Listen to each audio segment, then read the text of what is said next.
सुप्रभात बच्चों, कैसे हैं आप सब? सब बच्चे अच्छे से हैं? बेटा, आज की इस कक्षा में हम मधुकलश पुस्तक का पाठ 7 सतीश की बहादुरी पढ़ेंगे। इस कहानी में आप देखेंगे और पढ़ेंगे कि किस तरह एक छोटा सा बच्चा डाकुओं का मुकाबला करता है और उन्हें मार भगाता है। उसके बाद हम व्याकरण में पर्यायवाची शब्द करेंगे। पर्यायवाची शब्दों का अर्थ होता है अनेक अर्थ वाले शब्द। मतलब जब हम किसी एक शब्द के अनेक अर्थ लिखते हैं उसे हम कहते हैं पर्यायवाची शब्द। चलो बेटा, हम पाठ 7 सतीश की बहादुरी पढ़ना शुरू करते हैं। चलो बेटा, आज हम पढ़ना शुरू करते हैं मधुकलश पुस्तक का पाठ 7 सतीश की बहादुरी। सबसे ऊपर लिखेंगे रीडिंग, डेट लिखेंगे 28 जनवरी 2021। शुरू करते हैं। वह जाड़े की रात थी। जाड़े मतलब सर्दी का मौसम। वह जाड़े की रात थी। सतीश अपने बिस्तर में लेटा सोने की कोशिश कर रहा था, पर रजाई ओढ़ने पर भी ठंड दूर नहीं हो रही थी। पास ही सतीश के पिता लेटे हुए थे। बार बार उठती खांसी के कारण वे सो नहीं पा रहे थे। तभी सतीश ने धप की आवाज सुनी। ऐसा लगा जैसे पड़ोस के अहाते में कोई कूदा हो। अहाते मतलब आंगन में। वह चौंक कर उठ बैठा। उसका दिल तेजी से धड़कने लगा। उसने धीरे धीरे से पिता को हिलाया और बोला, पिताजी, लगता है मुखिया चाचा के अहाते में कोई कूदा है। मैंने अभी अभी आवाज सुनी है। सतीश के पिता भी झट उठ बैठे। वे दबे पांव दरवाजे की तरफ चले। सतीश भी उनके पीछे चल दिया। उन्होंने दरवाजे की दरार से बाहर झांका। उन्हें मुखिया चाचा के अहाते में कुछ बंदूकधारी दिखे। अब सतीश बिना एक पल गंवाए दबे पांव बाहर की तरफ चल दिया। घर के सब लोग अब तक जाग चुके थे। वे उसे रोकते तब तक सतीश अंधेरे में ओझल हो चुका था। घर से बाहर आकर उसने आसपास के घरों के दरवाजे खटखटाए। तभी धाए की आवाज से गांव के बाकी लोगों को भी जगा दिया। बाहर गुप अंधेरा था। सतीश के पिता ने सबको बताया कि डाकू मुखिया के अहाते में छिपे हैं। कुछ लोग अपने अपने लाठी बरछे संभाले सतीश के घर की दीवार पर चढ़ गए। कुछ दरवाजे के बाहर छिपने के लिए जगह खोजने लगे ताकि बाहर निकलते हुए डाकुओं पर हमला करें। पर कैसे? अंधेरे के कारण कुछ दिखाई नहीं दे रहा था। तभी सतीश को एक उपाय सूझा। वह गौशाला की तरफ दौड़ा और भूसे के गट्ठर में माचिस की जलती तीली लगाकर उसे मुखिया के आंगन में फेंक दिया। पूरे आंगन में उजाला फैल गया। उजाले में निशाना बांधकर गांव वालों ने डाकुओं पर हमला कर दिया। अब तक डाकुओं ने भी गोलियां चलानी शुरू कर दी थी। कई गांव वालों को चोट लगी। डाकुओं की एक गोली सीधी सतीश की आंख में लगी। वह बेहोश होकर गिर पड़ा। अब तो गांव वालों का क्रोध भड़क उठा। उनके हमले से 2 डाकू घायल हो गए। एकाएक हुए हमले से उनके होश उड़ गए और हाथ से बंदूकें छूट गई।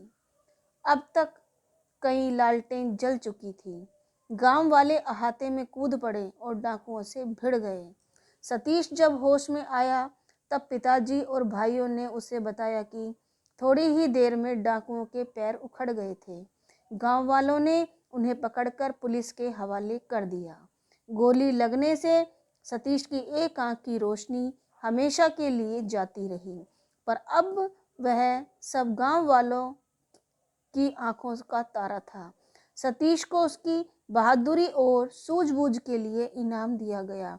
आंखों का तारा होना, इस मुहावरे का अर्थ क्या होता है? बहुत प्यारा होना।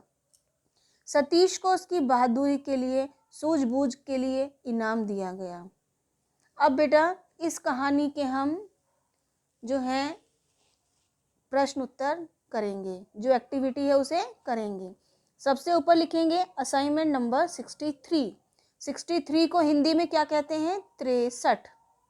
63 दिनांक डालेंगे 28 जनवरी 2021। खेल खेल में छोटा सा एक काम है, इनके पैरों के निशान ढूंढो। आप ही देखो, आदमी है, चिड़िया है, चूहा है, बच्चा है, घोड़ा है, कुत्ता है। अब ये इनके पैरों के निशान दिए हुए हैं, हमें ये देखना है कि कौन से निशान किसके पैरों के हैं। आप देखो, ऐसे पंजे चिड़िया के होते हैं, तो चिड़िया कौन से नंबर पर है? 3 नंबर पर। यहाँ लिखेंगे 3। ऐसे पैर किसके हैं? छोटे बच्चे के होते हैं, तो 4 नंबर लिखेंगे। फिर ये पैर किसके हैं? बेटा ये वाले पैर देखो किसके हैं, किसके हो सकते हैं? ये पैर कुत्ते के हो सकते हैं। ये कौन से नंबर पर है? 5 नंबर पर, तो लिखेंगे 5। ये वाले पैर किसके हैं? आप देखो, ये पैर घोड़े के हैं, तो हम लिखेंगे इसमें 6 नंबर। अब आप देखो, ये वाले पैर किसके हैं? इस आदमी के हैं, तो ये कौन से नंबर पर है? 2 नंबर पर है, लिखेंगे 2। ये पैर किसके हैं? चूहे के, तो यहाँ लिखेंगे नंबर 1। इस तरह हमें ये काम करना है। अब हम करते हैं व्याकरण का काम। सबसे पहले लिखेंगे असाइनमेंट नंबर 63 और दिनांक लिखेंगे 28 जनवरी 2021। पर्यायवाची शब्द। नंबर 1 खाली। खाली का पर्यायवाची होगा रिक्त, शून्य। नंबर 2 भाई। भाई का पर्यायवाची होगा अनुज, भ्राता। कपड़ा। कपड़ा का पर्यायवाची होगा वस्त्र, चीर। मित्र। मित्र का पर्यायवाची होगा सखा, दोस्त। रात। रात का पर्यायवाची होगा रजनी, निशा। फूल। फूल का पर्यायवाची होगा सुमन, पुष्प। पक्षी। इसका पर्यायवाची होगा खग, पंछी। पोखर। पोखर का पर्यायवाची होगा तालाब, तड़ाग। हवा। हवा का पर्यायवाची होगा वायु, पवन। तन।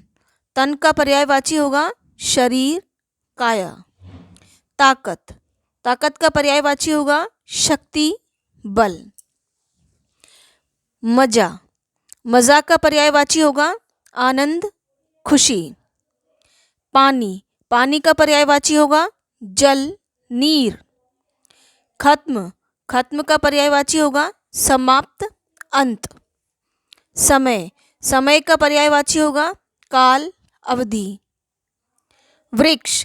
वृक्ष का पर्यायवाची होगा तरु, पेड़। वर्षा। वर्षा का पर्यायवाची होगा बारिश, बरसात। कोशिश। कोशिश का पर्यायवाची होगा प्रयत्न, चेष्टा। प्रसन्न। प्रसन्न का पर्यायवाची होगा खुश, हर्षित। इसके बाद हम करेंगे बेटा ब्लू लाइन और रेड लाइन। धन्यवाद। आपका दिन शुभ एवं मंगलमय हो।